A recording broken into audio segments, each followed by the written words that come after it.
While you don't want to be too controlling with how you tell your story, after all, you've already handpicked your environment, hopefully you have a fire going and there's a full moon behind you, there are better ways to position the people you're telling the story to.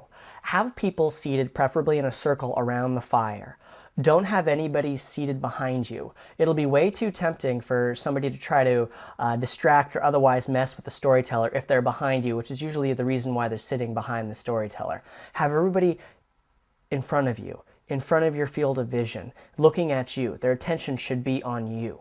Have them seated around, kind of in a radial pattern, around the fire, and then seated backwards. Not hopefully, I mean, beyond that, they can sit however they like, but I definitely recommend having everyone seated around.